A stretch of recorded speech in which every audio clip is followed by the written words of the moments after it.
significa portador de estrellas.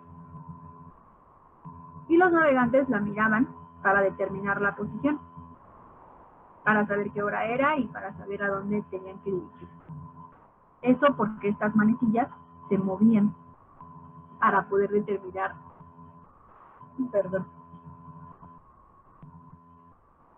hacia dónde estábamos moviéndonos, ¿no? El secreto estaba en saberse los movimientos de los astros y poder medir sus posiciones en el cielo.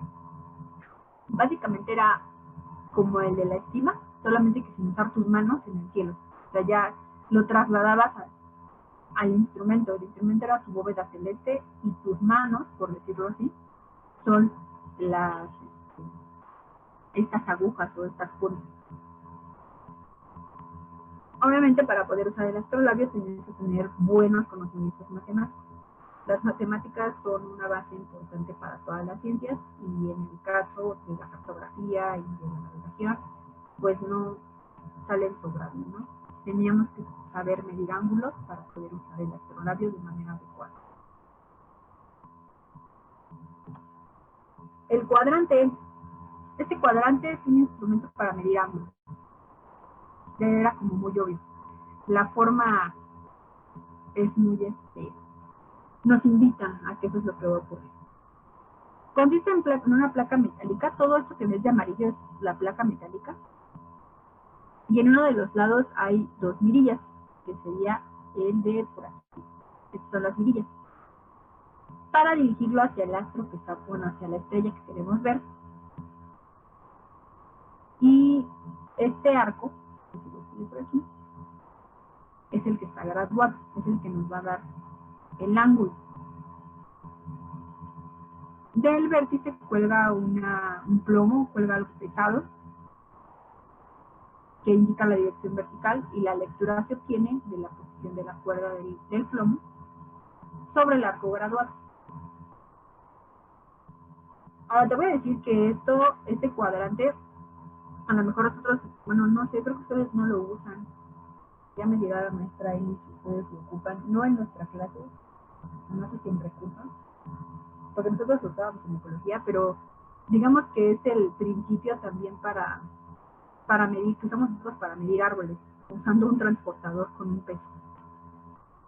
Pones el transportador y nada más lo ves por arriba y ves a la punta del árbol y a donde marca es el ángulo.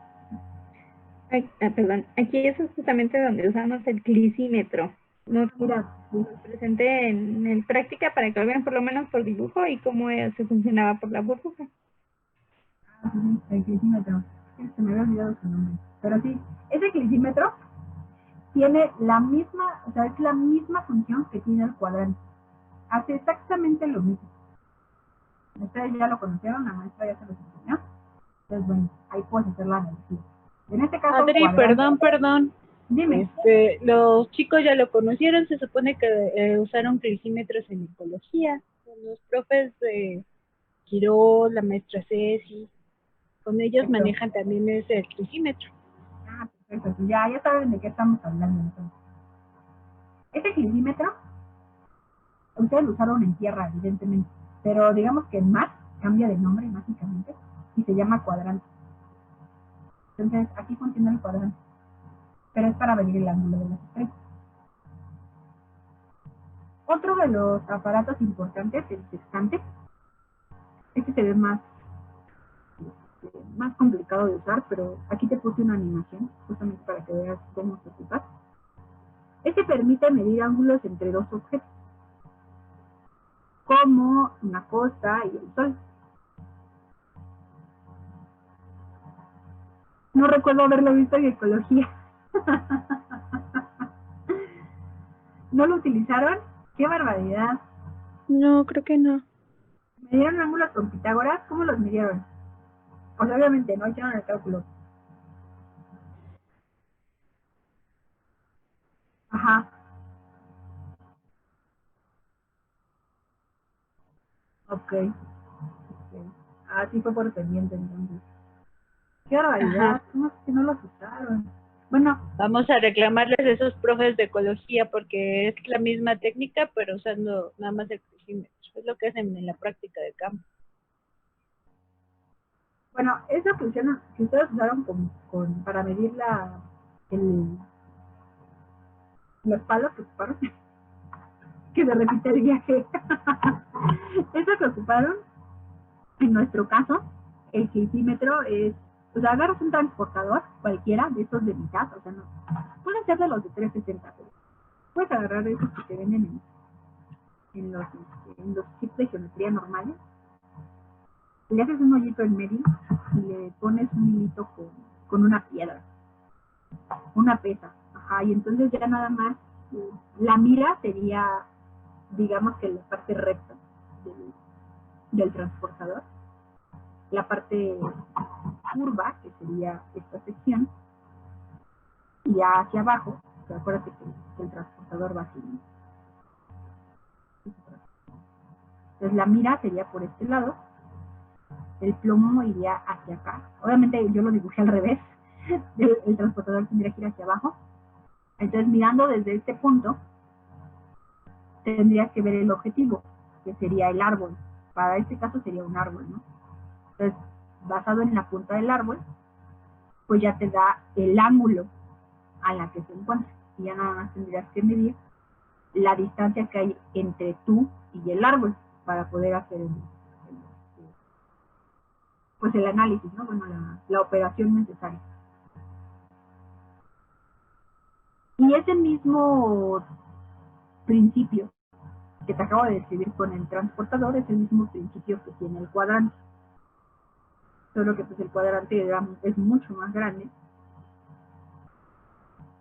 y las pesas no están necesariamente atadas a un cuadro, o sea, sino a un cuadro, a una cuerda, son varias cuerdas que se van deslizando de acuerdo a cómo va la mirilla. Entonces, hoy ya conociste algo que pensábamos que ya habías visto. Y regresamos al sextante. Estábamos justamente aquí. El sextante es o sea, es igual que el cuadrante, mantiene la misma esencia de revisar ángulos, solamente que aquí sí te da 2 puntos de referencia para ángulos. Como te lo pone la diapositiva, tradicionalmente pues, uno de los puntos es el Sol y el horizonte. Conociendo la elevación del Sol y la hora del día, se puede determinar la latitud a la que se encuentra el observador. Y este es mucho más preciso que el astrolabio. El astrolabio fue vigente durante mucho tiempo, pero digamos que lo vino a quitar de circulación el sextante. Y aquí está justamente la animación, o sea, cómo funciona poner los 2 puntos de referencia. No tenemos, ¿no? Sextantes no tenemos, no salimos al mar. 1513. Hablamos de este tiempo, o sea, ya brincamos a Colón. Hablamos de Juan Ponce de León. Juan Ponce de León fue un explorador español. Ya a este punto estamos hablando de puros exploradores catalanes que recientemente descubrieron el continente americano. De hecho, Juan Ponce de León describe la existencia de una corriente marina más fuerte que el viento. Juan Ponce de León fue el primero en hablarnos de esta corriente. Esta corriente, él la describió, es la corriente del Golfo. No le puso nombre aún, y de hecho no podía describirla concretamente, pero sabía que existía, porque decía que era una corriente más fuerte que el viento, en la que los barcos se quedaban atrapados. Entonces, con ese tipo de declaraciones, también te hacía saber que él aún no sabía bien cómo era el circuito de las corrientes. Esta fue la primera mención, en 1513 fue la primera mención de la existencia de corrientes marinas.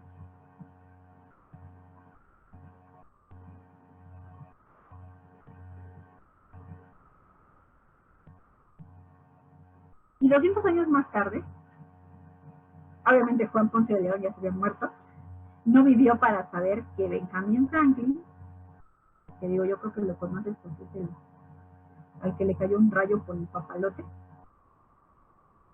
describe por primera vez la corriente del Golfo. Él sí ya la describe de manera concreta.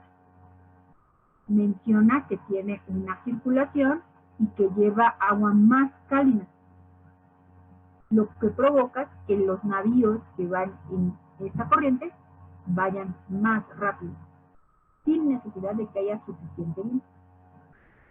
Entonces, él describe por primera vez, ahora sí, la corriente del Golfo. O sea, ya menciona su existencia y ya menciona que debe ser una corriente.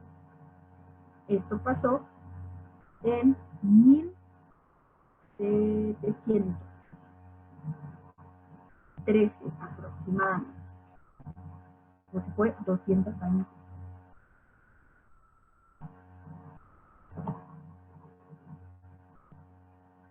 Ya con conocimiento de este lado, seguimos con los navegantes.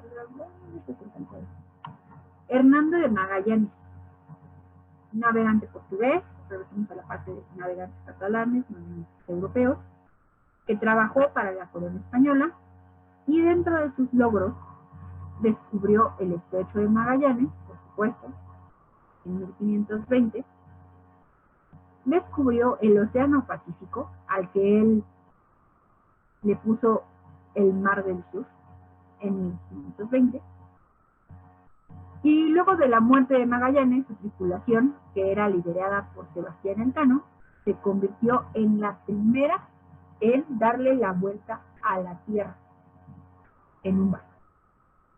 En su tripulación se convirtió en el primer barco que le dio la vuelta al mundo. Estas imágenes pues son de la presencia del estrecho de Magallanes, aquí está, el estrecho de Magallanes. Y ahorita te voy a enseñar el movimiento que hizo para circunnavegar la Tierra. Aquí está, ¿vale? Fíjate bien. Fernando de Magallanes zarpó desde el puerto que está en Sanlúcar, que es en Portugal, el 20 de septiembre de 1519. Y tras cruzar el océano Atlántico, bordeó la costa de Argentina hasta el estrecho de Magallanes, lo que le permite llegar al Mar del Sur, que ahora ya sabemos que es el Océano Pacífico. En 1521 llegó a Filipinas, o sea, aquí ya le dio la vuelta del mapa, ¿no? Ya llegó aquí a Filipinas. Y en Filipinas, pues lo mataron, lo asesinaron, se metió en problemas con uno de los líderes que vivía ahí. Y ya, ahí fue. El viaje concluyó sin él, obviamente, tenían que regresar a Portugal, y la persona que se hizo cargo fue Juan Sebastián Elcano. Y él llegó a España en septiembre de 1522 con uno de los 5 barcos que iniciaron la travesía. Iniciaron 5, no más regresó. Entonces, esta fue la primera vuelta al mundo. Aquí lo conozco. Fue Fernando de Magallanes quien empezó, ya no logró acá. Y llegamos ahora sí al punto de la historia donde digamos que ya no le llamamos navegación a todo lo que pasa en el mar. O sea, ya empiezan los inicios de la oceanografía. Los primeros trabajos son de este señor, Luis Fernandino Marcil. Él vivió entre 1658 y 1730. Fue después de la navegación que hizo Magallanes. Pues fíjate que él ni siquiera tenía que ver con el mar, para empezar. Él era botánico. Para que vean que nunca es tarde para dedicarte a lo que quieras.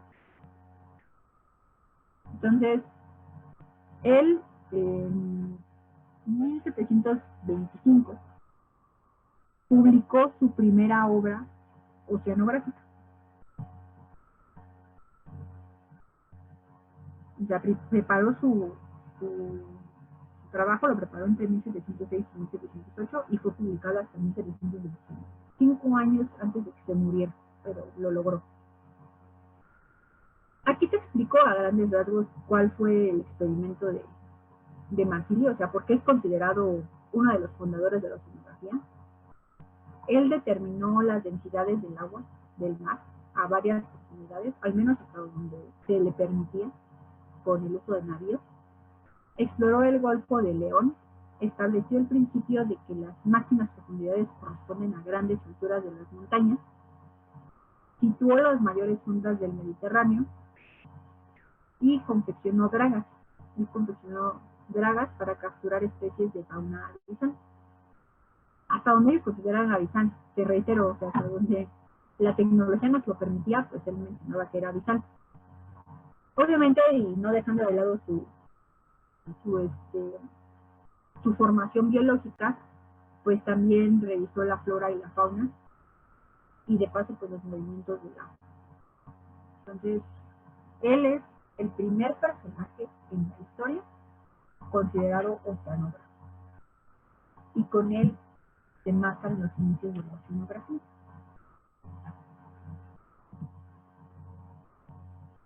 Después de esto, después de Marsilio, llegamos a alguien importante dentro de nuestra plática, dentro de este viaje, que ya avanzamos bastante.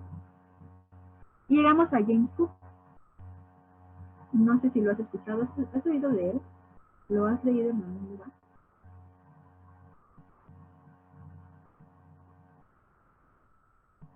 No. Suena a cocina, ¿no? Sí, ya tengo. James Cook fue uno de los pioneros en realizar una navegación con el objetivo de estudiar.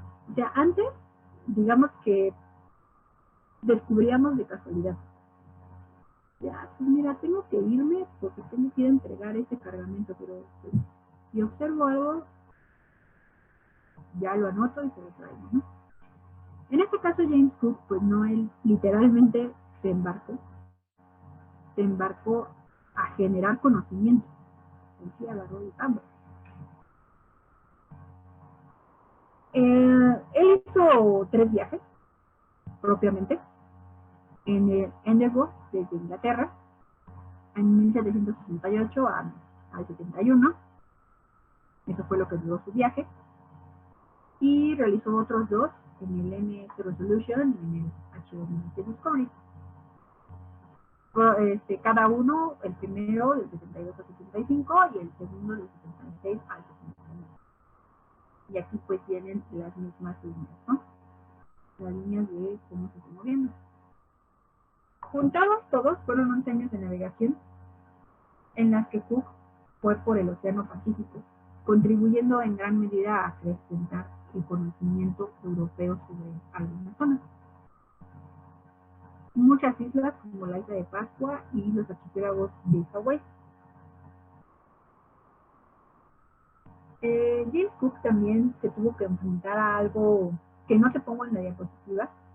Él se tuvo que enfrentar sobre todo a la aparición de enfermedades.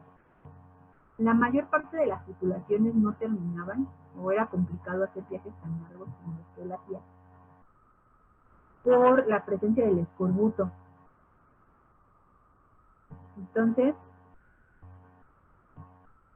se hacían estimaciones claras de que en ese entonces las bajas en los marinos representaban al menos el 50% por problemas de escorbuto. Y esto tuvo que obviamente revisar o tratar de ayudar en este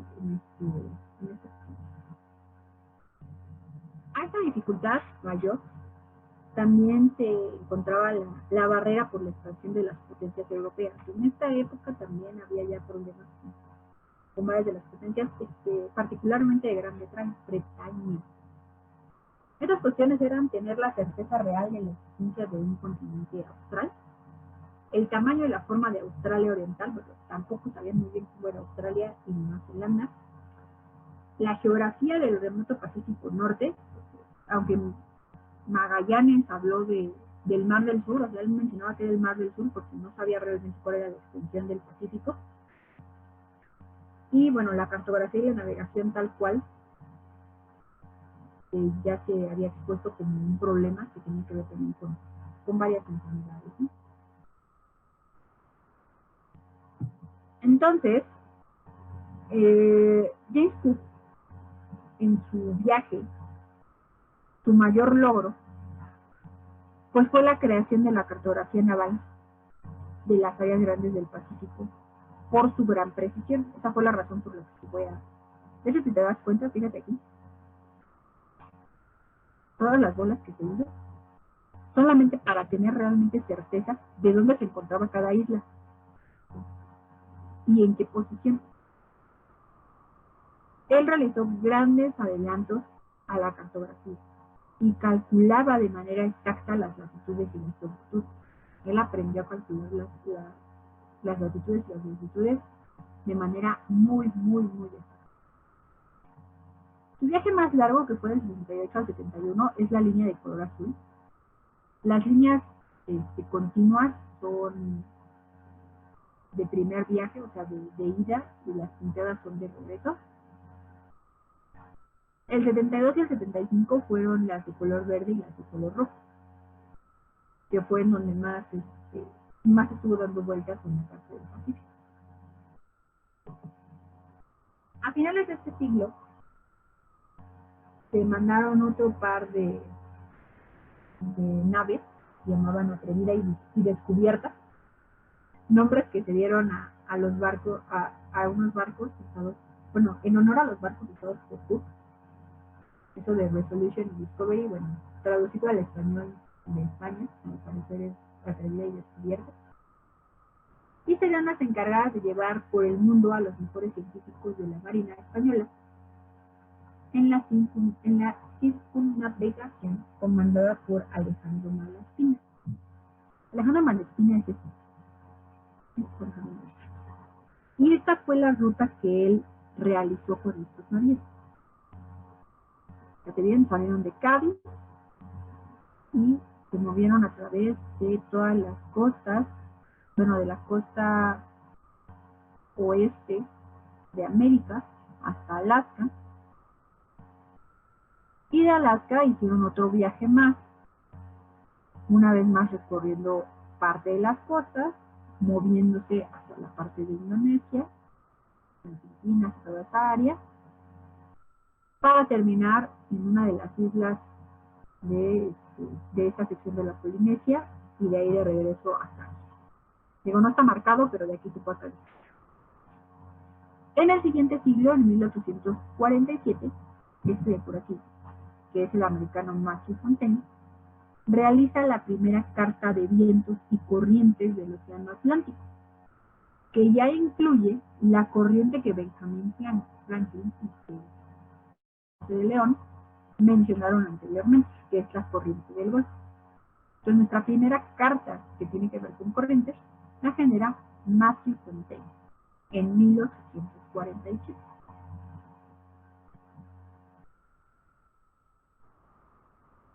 Malaspina estuvo en este tiempo, o sea, arriba no viene mencionado el año, pero aquí sí, esa es la razón por la que no está ahí arriba. El movimiento de Alejandro Malaspina fue entre 1789 y 1794. Eso fue lo que se tardó él en hacer todos los recorridos que ves aquí.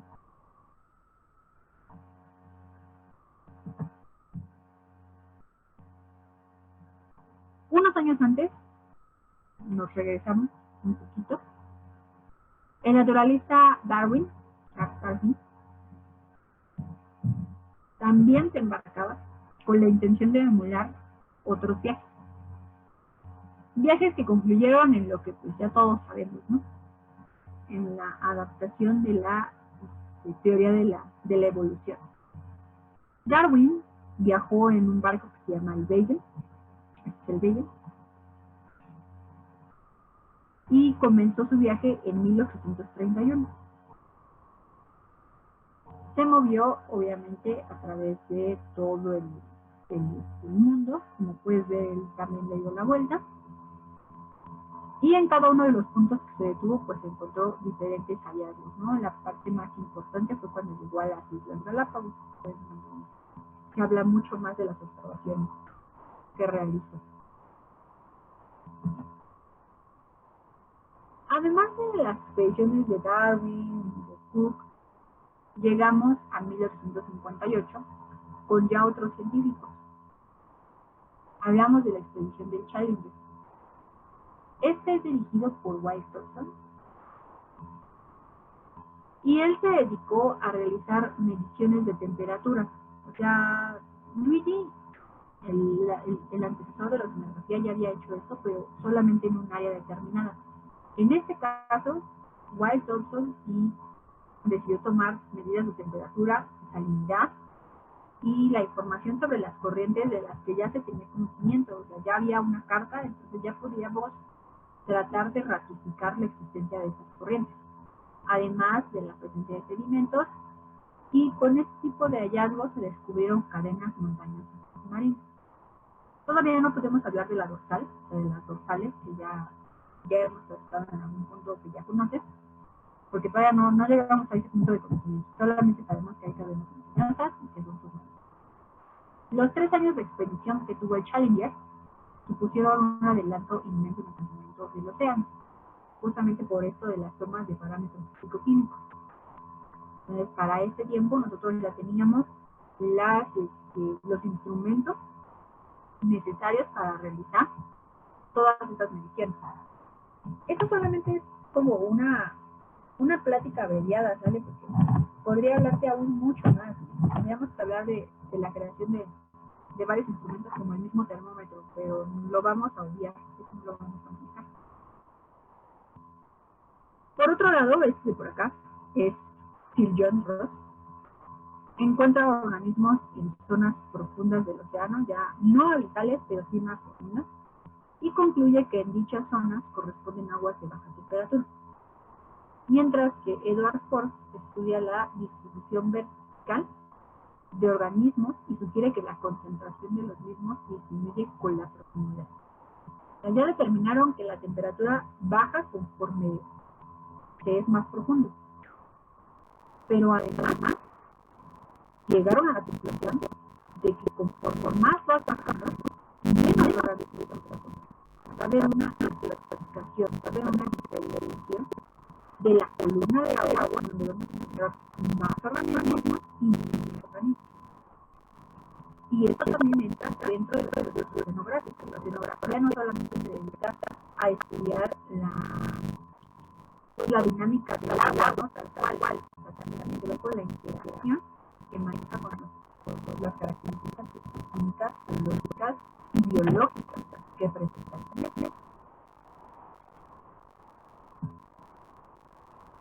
Y justamente como ya estamos empezando a tratar de encontrar o tratar de estudiar sedimentos más profundos, se tuvieron que empezar a generar instrumentos y marcadores, ¿no? Sensores, que nos informaran del estado del océano y que también nos ayudaran a hacer datos, porque no siempre íbamos a poder bajar a buscar, era más complicado, sobre todo si no hubo una buena información. Los científicos fueron capaces de revolucionar la información en cuanto a metodología. Te presento esto, de hecho tiene muchas opciones, puede ser. Esto es bueno, no es la botella de Nestlé, pero nosotros en su viaje, que ya tenemos una maestra, teníamos nuestra propia versión. ¿Cómo se llama, maestra? Nuestra versión.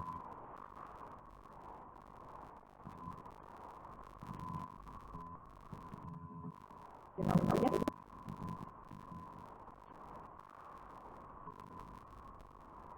Bueno, pero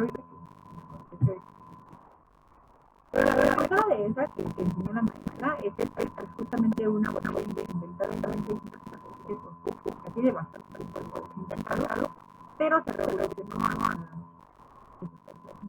los míos, ya llena la botella de Hermes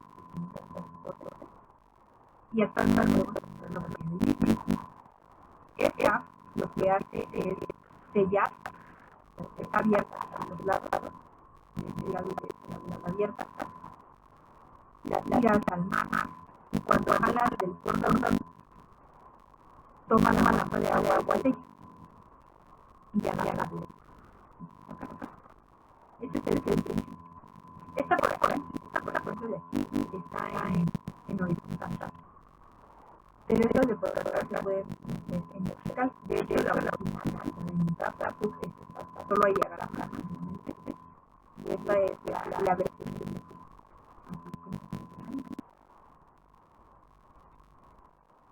la que más atención no es como la de arriba. Es la botella Bandor, ¿no, Andrés? Ajá, es que se me fue el nombre de la que No te preocupes. Claro, le preguntaba a él. Es la botella Bandor, que nuestra versión tiene dos dedos en las esquinas. Ah, exactamente. Y no está compuesta por las gas y las pelotas para hacer el mecanismo de la producción de agua. Entonces tenemos la botella, la botella Bandor, la que es como una más pro, esta botella de chiqui. En el caso de la de nosotros tiene las letras por eso lo hacemos. Tiene los hilos, van enganchados a la sección.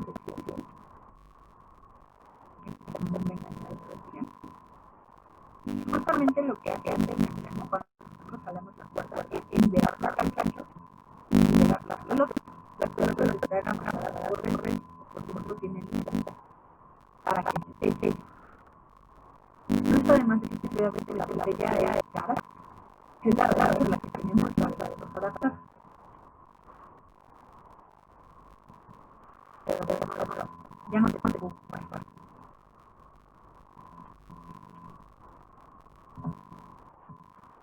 Surgió también el desarrollo de la la bacteria en general. Te mencioné con la fotografía y la que existían los mapas fotográficos, pero que cuando hablaba de una parte de la vacíos, se llamaban mapas. Entonces la bacteria también se generó más o menos por el tiempo. Y uno de los principales para hacer números en un momento para entender esta depresión que va abajo por el que regeneraban a 300 metros y podían parar para ganarlos el mismo para tomar la 10 puntos y relacionarlos, ¿no? Si eran bajas o muy bajas además de tecnología, antes del siglo XX se realizaron teóricos como la ecuación de diferencial de Cauchy. Entonces, hubo una gran exposición de descubrimientos a lo que no era un secreto. La guerra, sobre todo la guerra de la Guerra generaron una gran avance para históricamente por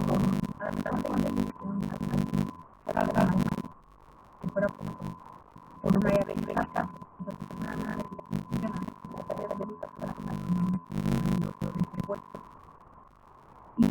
y por los para generar nuevas tecnologías. Entonces, una de las los más importantes, más que nada, fue la creación de los kilómetros. Estos que tenían principios de los marinos. Se utilizaron los submarinos para poder, para preparar, utilizaron justamente la excavación de oro. Y este mismo sitio se empezó a ocupar para preparar con el kilómetro y podía ubicar varios elementos de esta manera de ver todo el grande de la tecnología del docente. Este fue el la y entre otras cosas, por ejemplo, nos ayudó a detectar la migración de la migración de cómo los mismos organismos se van moviendo a través de la columna de ADN, dependiendo de las características el ámbito acuático para él. Posteriormente, después de la guerra, el periodo de la guerra se revelaron nuevas sesiones en las relaciones de paz, se revelaron nuevas expresiones también tenemos otros barcos que se llaman Walwalker, sobre todo para hacer fotos, ¿no? Cinco hijos de la compañía de COVID. Estos lo que hicieron fue ahora gracias a los avances a la poder vivir todas las factores fue medida gracias a la inteligencia del pues bueno, se mandaban a las cosas y se iba tomando la luz por el balas de las plantas gracias desde los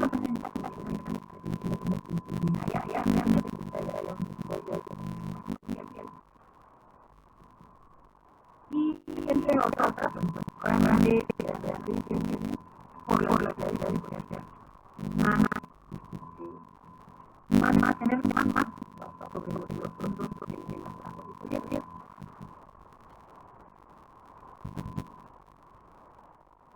y bueno hasta aquí llegamos a un punto actual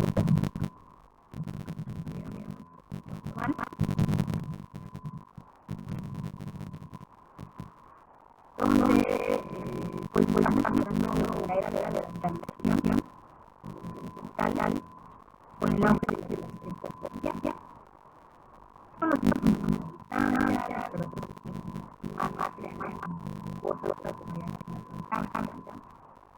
pero aún poniendo ya ahora pues faltan muchas cosas por investigar desde los años y es muy importante regulador de la atmosférica además de que lo entra en constancia de varios distritos nacionales. De hecho, el estudio de los océanos no había vuelto en años y ya había vuelto en la internacional desde cada nación. Evidentemente, cuando hacen, digamos, la gran investigación, barcos que albergan a diferentes diferentes áreas, diferentes para entender y llegar a la respuesta a todas las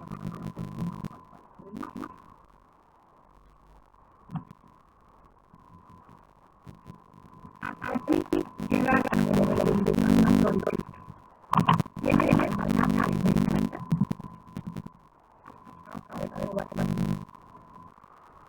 wow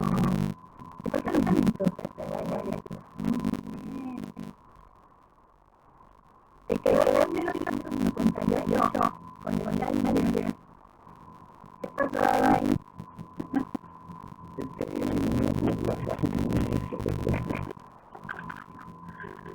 y los demás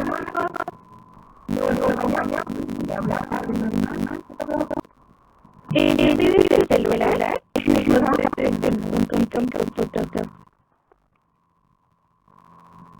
yo sí ponerlos, pero lo que ya van dividido los tontillos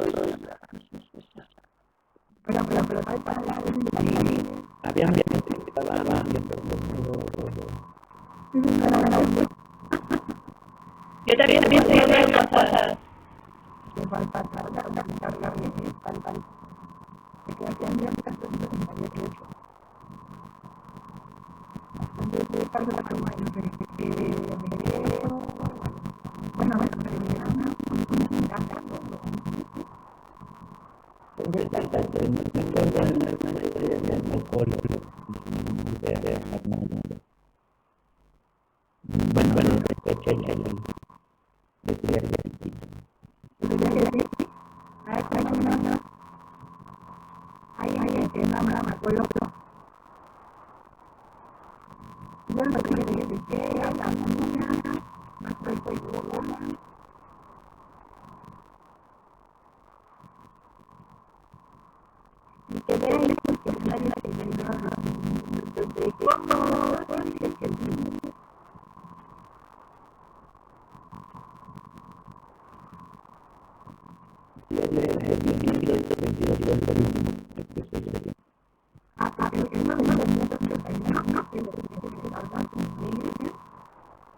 bueno,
Que falta todo uno.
Y la línea del tiempo de plata la uso para partir o algo así.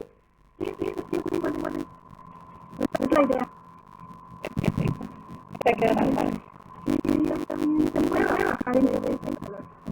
Pero la idea. Ah, que te gracias, Adri.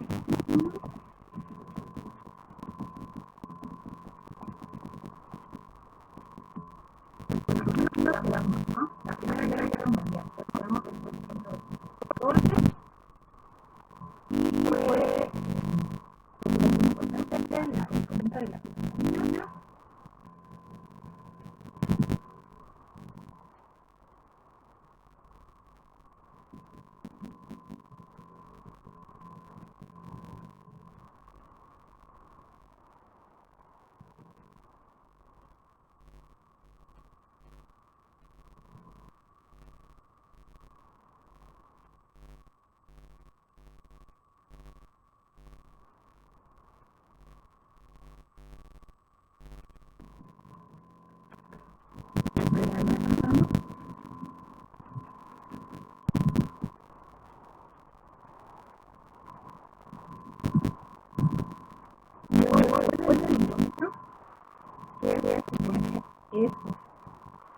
Estos se tuvieron la desgracia que les comenté muy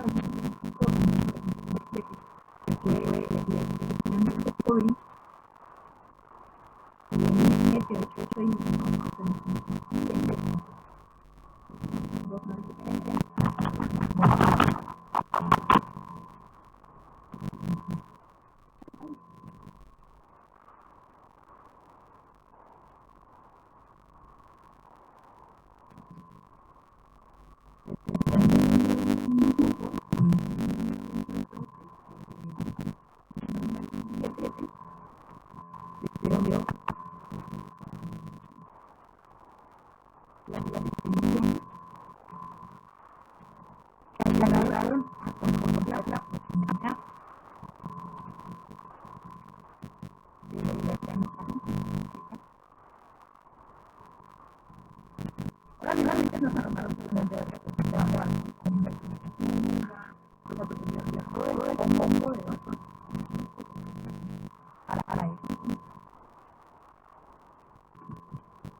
esto ya no tiene que ver con la democracia tal cual es conveniencia. Algunos creen que es una ciencia no ciencia, ahí depende mucho de la perspectiva de la persona. Sí se puede considerar uno de los contextos es la evolución como parte de para dejar claro va a incluir todo lo que tiene que ver con humanos, con composición, castigada, los procesos físicos, toda la parte de ingeniería, la parte geológica de la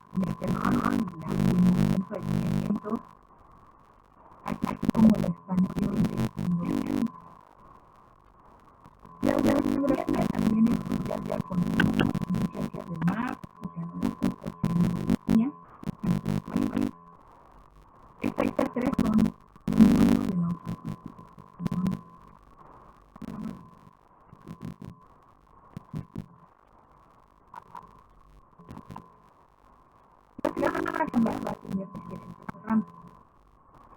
Y vamos a conseguir tres ramas, bueno, cuatro ramas principales, que es la oceanografía biológica, la geológica, la física y la química.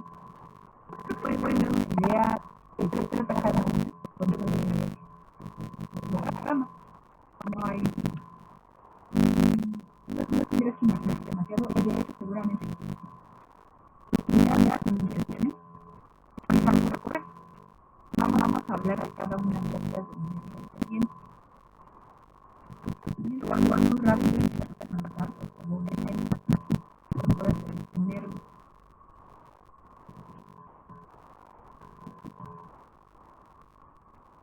Oceanografía biológica. La oceanografía biológica es la que estudia al manejo y obviamente otra oceanografía está dividida. Entonces ya está más similar.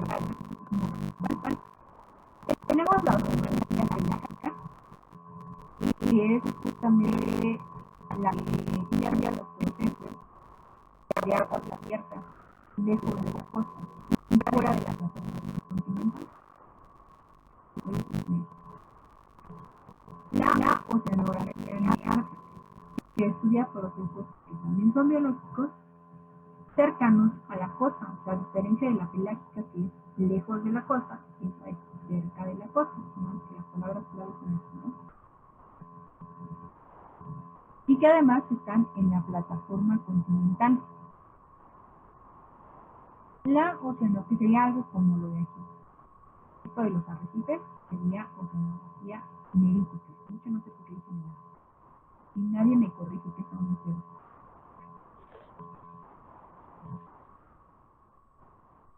Siéntanse mal porque no me dicen. ¿Qué era piélagos? Es pelágico, ¿sabe? Pero me equivoqué, es sin este. Es sin la I. Ah, ok. Es pelágico. Pelágico. ¿Y qué es pelágico? Pues se refiere a los hábitos perdón. Se refiere a los hábitos de los organismos. O sea, son organismos que viven lejos de la costa y que están moviéndose en la columna de agua.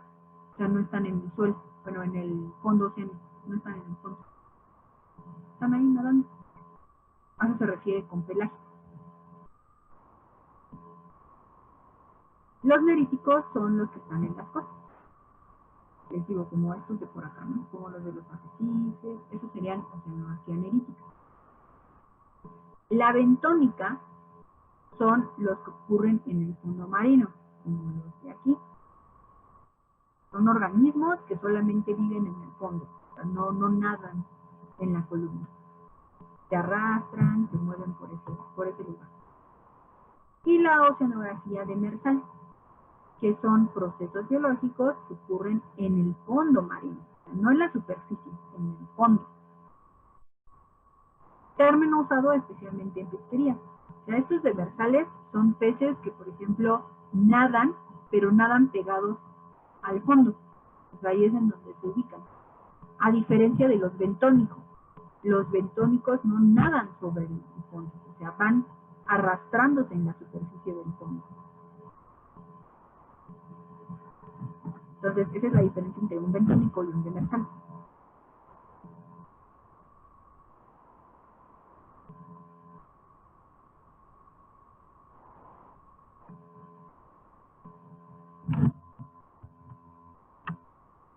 Muy bien. Voy a avanzar. Te digo, si siento voy muy rápido o estás anotando, deténme para que pues me detenga. Vaya la redundancia. Sí. Oceanografía física. La oceanografía física es la que va a estudiar todos los procesos que ocurren en el mar, como las corrientes, las mareas y el oleaje. Esta se va a dividir en oceanografía dinámica, descriptiva y meteorológica. La dinámica estudia el movimiento de las aguas y sus causas. Esto del oleaje, de los tsunamis, todo este movimiento que va a tener el agua, las mareas, van a estar dentro de la oceanografía dinámica. La oceanografía descriptiva va a ser en función, bueno, va a describir la distribución y características del agua, de agua en el océano, cómo es que se distribuye, y constituye la contraparte de la contraparte marina de la hidrografía continental, la parte que tú viste de aguas superficiales, la parte que vimos de aguas subterráneas, o sea, las juntas, estas dos, son hidrografía continental. Entonces, digamos que el equivalente en oceanografía sería la oceanografía descriptiva. Porque aunque todo es agua, pues ya te hablé de que hay corrientes. Entonces, las corrientes les dan diferentes características a las masas de agua dentro del mismo océano. Y la oceanografía meteorológica, que esta es la rama que estudia las interacciones entre la atmósfera y los océanos. De aquí sí ya encontramos parte del proceso del ciclo del agua, ya encontramos el intercambio de calor que hay entre la atmósfera y el agua para generar las corrientes. Todo eso entra dentro de la oceanografía meteorológica.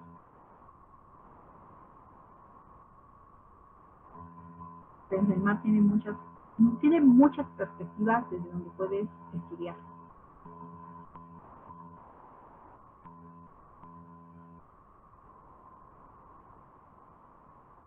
Voy a avanzar. No, espera. Ok, espero. Yo me espero.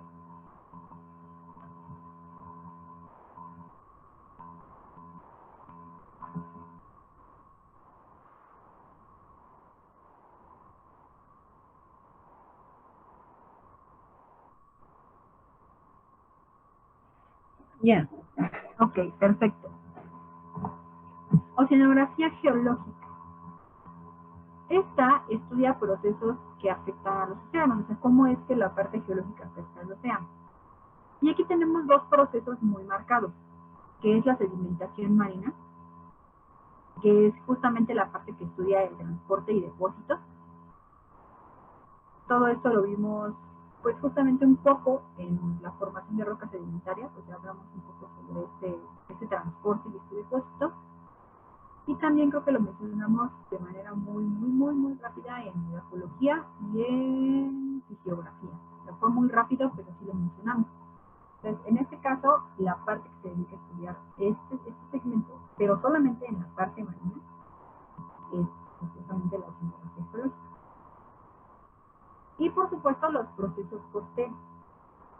Estos procesos que estudian la geomorfología y la dinámica de los cuerpos, como la creación de deltas, la creación de albúferas, la creación de las playas, las lagunas costeras, todas estas estructuras de relieve que podemos observar y que están completamente asociadas, obviamente, a la interacción que hay con el mar. Entonces, esto también es trabajo de la oceanografía geológica. Son geoformas, ¿no? Todas las geoformas que se pueden generar. Ya sea por sedimentación marina, o sea, por sedimentación marina tenemos esto, ¿no? Los tombolos, las albúferas y las flechas. Por procesos costeros encontramos los deltas, los esteros, los estuarios, las playas y las lagunas.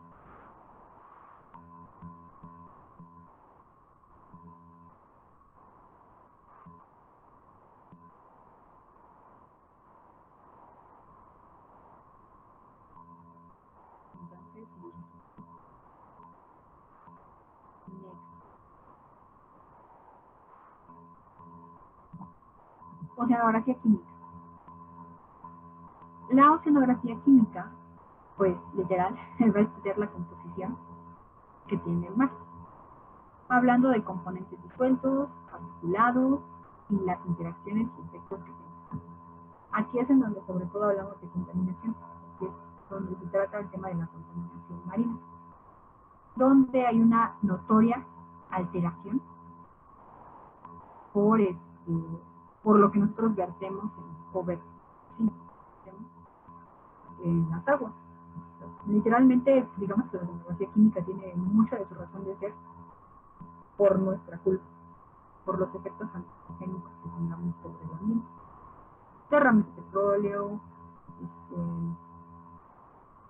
salidas de industrias, el agua que sale de las termoeléctricas, todo esto es parte o forma parte del estudio de la demografía química. Por supuesto tiene impacto directo en la parte biológica, pero digamos que literal como rama, pues nada más se dedica a la parte de composición. Ya hacer un análisis del impacto que puede tener ya involucra a otras cosas.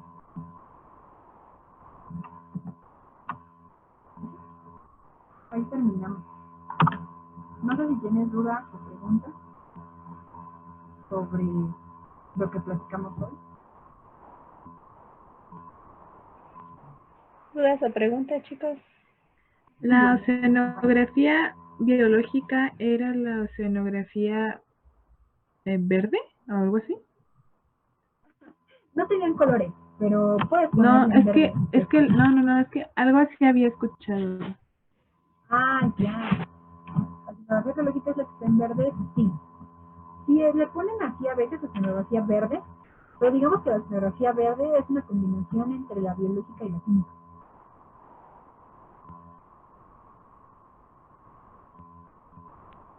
Ah, ok. Sí.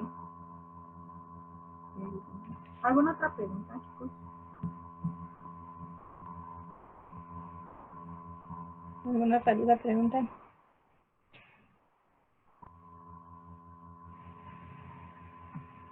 Te digo que me contestes, no sé para que me digas que no.